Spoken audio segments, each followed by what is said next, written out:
पंचायत के पहले चरण का शंखनाद हो गया है। कल पहले चरण के 18 जिलों में वोटिंग होगी। वोटिंग के लिए आज पोलिंग पार्टियां रवाना होगी। पंचायत चुनाव को लेकर भारी सुरक्षा व्यवस्था लगाई गई है और कल सुबह 7 बजे से वोटिंग शुरू होगी। वोटिंग के दौरान कोरोना गाइडलाइन का पालन करना पड़ेगा। मास्क और सोशल डिस्टेंसिंग के साथ चुनाव होंगे। मास्क पहनकर पोलिंग बूथ पहुंचने वाले वोटर को ही एंट्री दी जाएगी।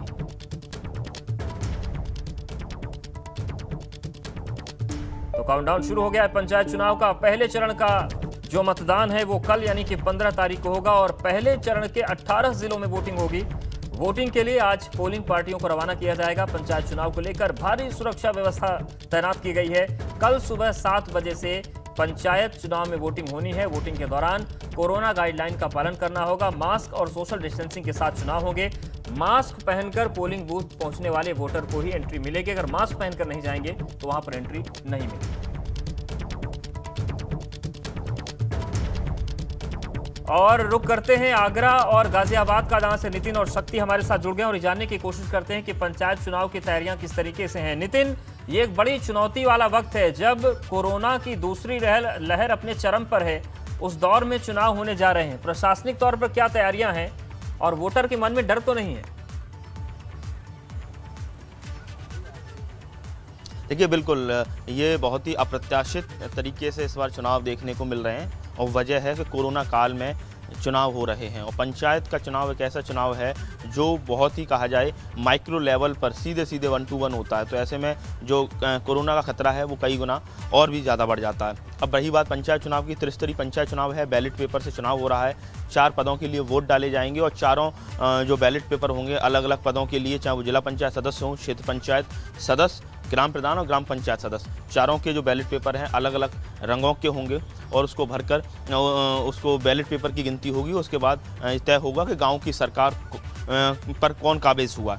आज कल शाम से ही 6 बजे से ही पूरी तरह से चुनाव प्रचार थम गया है और आज का दिन पूरी तरह से कोई भी व्यक्ति, कोई भी प्रत्याशी चुनाव प्रचार नहीं कर सकेगा, जुलूस नहीं निकाल सकेगा, कोई भी सार्वजनिक कार्यक्रम नहीं कर सकेगा, आमोद प्रमोद का कोई कार्यक्रम नहीं कर सकेगा, किसी भी तरह से पब्लिक से नहीं मिल सकेगा। आचार संहिता का सीधा उल्लंघन है और ऐसे में अब पुलिस के लिए चुनौती ये है कि लगातार ये आज भी आगरा में देखा गया है कि बड़ी स्तर पर साड़ियाँ बांटी जा रही थी। पुलिस ने उनको जब्त कर लिया है। साड़ियाँ बांटने का खेल हो, लड्डू बांटने का खेल हो, रसगुल्ले बांटने का खेल हो और या पैसा बांटने का खेल हो, पुलिस के लिए चुनौती है कि इस तरह की चुनौतियां बहुत हैं और चुनौतियां कोरोना की भी है। ये सारी गाजियाबाद का भी रुख कर लेते हैं। शक्ति हमारे साथ बने हुए हैं। शक्ति, चुनावी हलचल चल रही है लेकिन किस तरीके से व्यवस्थाएं आगे बढ़ रही हैं और कोरोना की जो चुनौती है उससे कैसे निपटेगा प्रशासन?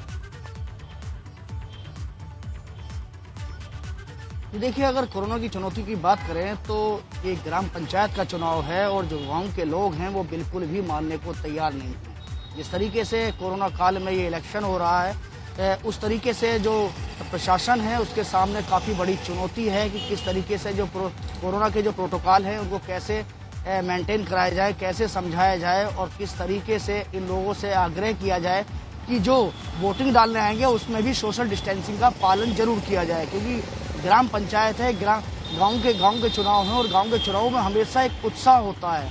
उत्साह इस बात का होता है कि गांव में प्रधान चुना जाता है, जिला पंचायत सदस्य चुना जाता है, डीडीसी मेंबर चुना जाता है, ग्राम पंचायत सदस्य चुना जाता है। तो कहीं ना कहीं अगर कोरोना काल में इस चुनाव की बात करें तो ये एक चिंताजनक बात है और इस चिंताजनक बात में जो प्रशासन है, हालांकि उसने अपनी पूरी कमर कस ली है। आज शाम को जो पोलिंग पार्टी है वो रवाना हो जाएंगी और मौके पर पहुंच जाएंगी और जहां जहां चुनाव होने हैं वहां काबिज हो जाएंगी। गाजियाबाद में 161 ग्राम पंचायतें हैं जहां पर चुनाव होने हैं। सभी जगह पर पूरे इंतजाम कर लिए गए हैं।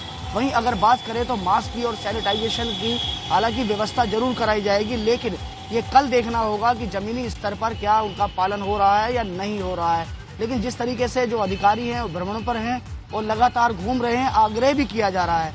ऐसा नहीं कि आग्रह नहीं किया जा रहा है, हालांकि अनाउंसमेंट के जरिए भी बताया जा रहा है, लेकिन जिस तरीके से गांव में एक चुनाव, गांव में प्रधान चुना जाना, ये काफी बड़ा और रोमांचक इलेक्शन होता है। तरीके से मतदान हो, कोरोना से भी वोटर्स को बचाया जा सके और ऐसे में देखने वाली बात होगी कि किस तरीके से पूरी ये कार्रवाई आगे बढ़ती है। आप दोनों का बहुत शुक्रिया हमारे साथ जुड़ने के लिए, बातचीत करने के लिए।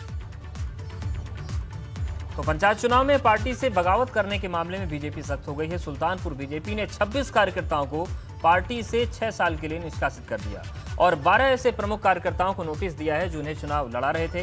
बीजेपी जिला अध्यक्ष ने कहा कि पार्टी की अनुशासन समिति लगातार ऐसे लोगों को चिन्हित कर रही है जो पार्टी में रहकर बगावत कर रहे हैं। उन्होंने कहा कि पार्टी के कार्यकर्ता और पदाधिकारी सभी को चाहिए कि पार्टी के समर्थित प्रत्याशी को चुनाव जिताएं, न कि बागी बन के भाजपा समर्थित प्रत्याशियों का विरोध करें।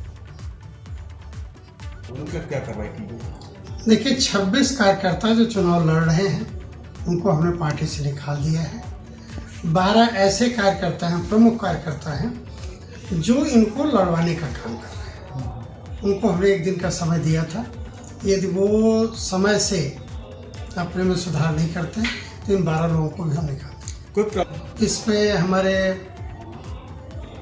लभुआ के विधायक माननीय देवमणि जी के भाई चिंतामणि जी हैं।